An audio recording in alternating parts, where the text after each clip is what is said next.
માજી, તમે પણ આ ઘર તમારા દહેજમાં નથી લાવ્યા। 10 વર્ષ વીતી ગયા હતા જ્યારે રચના પોતાને ઘરે એટલે કે તેના સાસરે પાછી ફરી રહી હતી। મનની બધી જ કડવાશને બાજુ પર મૂકીને તે ફરી એકવાર તે આંગણામાં પગ મૂકવા જઈ રહી હતી જ્યાં એક સમયે પગ ન મૂકવાની કસમ ખાધી હતી। ટ્રેનમાં બેઠા તેનું મન ભૂતકાળની ગલીઓમાં ફરવા લાગ્યું। આજ પછી તું મારા ઘરમાં પગ નહીં મૂકે। આ મારું ઘર છે, તું દહેજમાં નથી લાવી। અને રચનાએ કદાચ પહેલીવાર પલટવાર કરીને જવાબ આપ્યો હતો, માજી, તમે પણ આ ઘર તમારા દહેજમાં નથી લાવ્યા।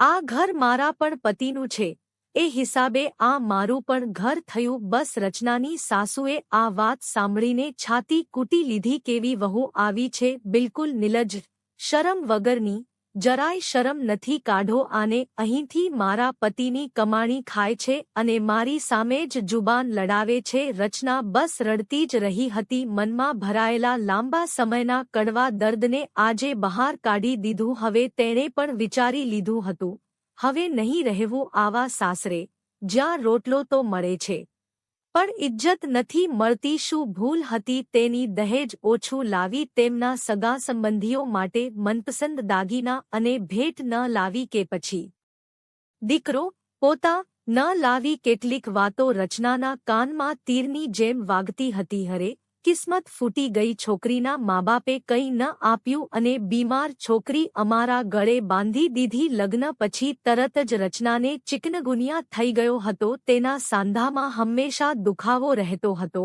છતાં તે એકલી જ બધું કામ કરતી રહેતી હતી। પણ રચનાની સાસુ હંમેશા તેની ખામીઓ કાઢતી રહેતી અને કહેતી રહેતી, મારી વહુને કામ ન કરવું પડે એટલે દર્દનું હંમેશા બહાનું બનાવતી રહે છે। હજી રચનાના પતિની કાયમી નોકરી નહોતી લાગી, તે હજી તેના પિતા પર નિર્ભર હતો। રચનાની દાદી સાસુ થોડા દિવસોની મહેમાન હતી। તેમની પૌત્રવધુ, પોતા વહુ જોવાની છેલ્લી ઈચ્છાને કારણે રાઘવના લગ્ન જલ્દીથી કરી દેવાયા હતા।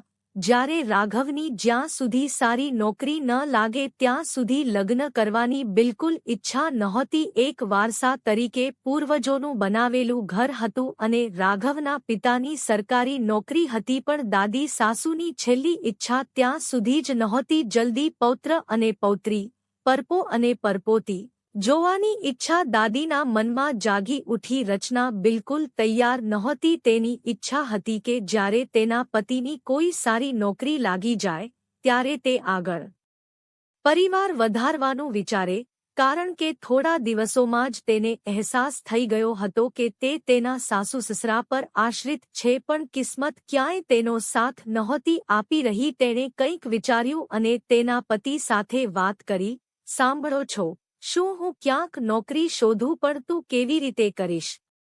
અમારા ઘરની વહુઓ નોકરી નથી કરતી, પણ જ્યાં સુધી કોઈ એકની ન લાગે બીજાને તો કરવી પડશે ને। હું સારું શોધી રહ્યો છું ને, કહીને રાઘવ તેને આશ્વાસન આપતો રહ્યો। અહીં રચનાના સસરા પણ તેમની વહુને નોકરી કરાવવા માટે રાજી નહોતા। રચનાના પતિએ નાની મોટી નોકરી શોધી લીધી અને થોડા સમય પછી રચનાના પગ ભારે થઈ ગયા, ગર્ભવતી થઈ। ખૂબ ખૂબ અભિનંદન વિમળાજી, મીઠાઈ ખવડાવો, હવે તો દાદી બનવાના છો। હા રે પોતો, દીકરો થશે તો જરૂર મીઠાઈ ખવડાવીશ। રચનાને લાગ્યું કે તેના બધા સપના તો એક જવાબદાર વહુ બનવામાં જ પૂરા થઈ ગયા। એક આશા જાગી કે કદાચ પોતાનું મોં જોઈને તેની સાસુનો વ્યવહાર થોડો ઠીક થઈ જાય, પણ અહીં તો દરેક નાની નાની વાત પર તેને મેણાટોણા આપવામાં આવતા। વિમળાજી એક પણ મોકો નહોતા છોડતા કે તે વહુને નીચી બતાવે। તેના કપડાથી લઈને દાગીના, ખાવા પીવા, દવા, દરેક વસ્તુનો ખર્ચ ગણાવવા લાગ્યા। રાઘવ હંમેશા તેને ચૂપ રહેવા માટે જ કહેતો હતો, પણ ક્યાંક ને ક્યાંક તેના દિલમાં આ વાત ખટકતી હતી કે રચના સાથે જ્યાદતી થઈ રહી છે, પણ કંઈ બોલી શકતો નહોતો। વિમળાજીની હિંમત વધતી જ ગઈ। હદ તો ત્યારે થઈ ગઈ જ્યારે તેમના પોતીએ જન્મ લીધો અને વિમળાજી દવાઈના ખર્ચા,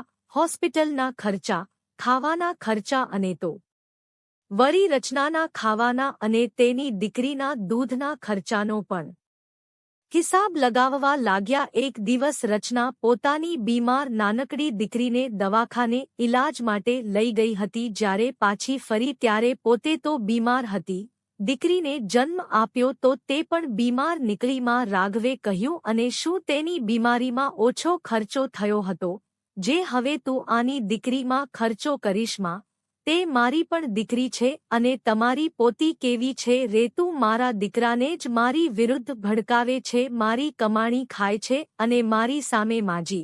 તમે લોકો અમારાથી મોટા છો, તેમની સ્થિતિ તમારાથી છુપી નથી. યાદ કરો, તમે જ કહ્યું હતું કે બસ એક પોતાનું મોં દેખાડી દો, બાકી અમે સંભાળી લઈશું. હા, કહ્યું હતું, પણ પોતા માટે, છોકરી માટે નહીં. એ પણ બીમાર. આના કરતાં તો સારું હતું કે જન્મ લેતા જ મરી જાત. માજી રચનાની આંખોના ખૂણા ભીના થઈ ગયા. માતૃત્વનો દર્દ બહાર છલકાઈ પડ્યો. એક શબ્દ પણ હવે મારી દીકરી માટે નહીં નીકળવો જોઈએ.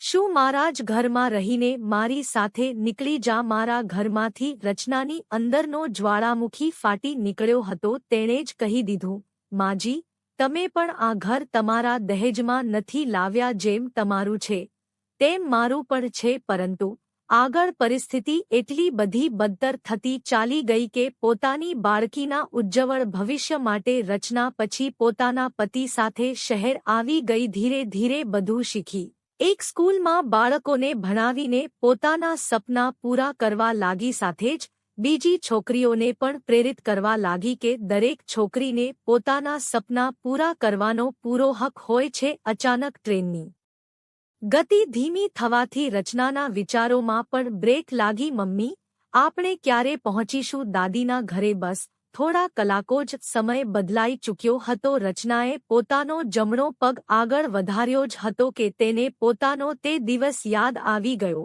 જ્યારે તેની સાસુ દોડીને ચોખાથી ભરેલો કળશ લઈને આવી હતી. ઘરની દિવાલો પર તેના હાથની છાપ ઝાંખી પડી ચૂકી હતી. આંગણું સૂનું પડ્યું હતું. વર્ષો પહેલા લતા, કોઈ સંબંધી, બેસીને ઢગલો વાસણ માંજ્યા કરતી હતી. અચાનક રચનાને યાદ આવ્યું કે નીકળી જા, આ મારું ઘર છે. રચનાની આંખોના આંસુ થમી નહોતા રહ્યા, પણ આ તો તેનું પોતાનું ઘર છે. પરંતુ તેની આંખો પોતાની સાસુને શોધી રહી હતી. દેવ અને દેરાણી હવે બીજી જગ્યાએ વસી ચૂક્યા હતા. હવે ઘરની એકમાત્ર માલકીન ખાટલા પર પડી હતી. ઘરની દિવાલો જાણે ચીસો પાડીને કહી રહી હતી, રચના, આ પણ તો તારું પોતાનું જ ઘર છે. વિમળા દેવી પોતાના શરીરથી લાચાર થઈ ચૂક્યા હતા. રચનાને જોઈને તેમની આંખો શરમ અને પશ્ચાતાપથી ભીની થઈ ચૂકી હતી. રચનાએ દોડીને પોતાની સાસુ માના પગ સ્પર્શ કર્યા. વિમળા દેવીના મોંમાંથી શબ્દો સરી પડ્યા, વહુ રચના, હવે તો છોડીને નહીં જાય ને? મને માફ કરી દેજો, હું બીમાર છું, મારા હાથપગ કામ નથી કરતા. નહીં જાય ને? ત્યારે જ તેના સસરાજી ઘરની અંદરથી ગોળ લાવતા બોલ્યા, બધાઈ હો રાઘવની માં, તારી વહુ, તારા ઘરની લક્ષ્મી પાછી ફરી છે. હાજી, મારા ઘરની લક્ષ્મી પાછી ફરી છે, પોતાની સાથે ઉજાલા, પ્રકાશ લઈને. ત્યારે રાઘવે કહ્યું, એ ઉજાલા છે ક્યાં? ત્યારે જ ઉજાલા, રચનાની દીકરી, આવીને દાદીના ગળે ઝૂલી ગઈ અને વિમળા દેવી પોતાની પોતી પર પ્રેમ વરસાવવા લાગ્યા. 10 વર્ષ પછી ફરીથી ઘરની દિવાલો ચહેકી ઉઠી.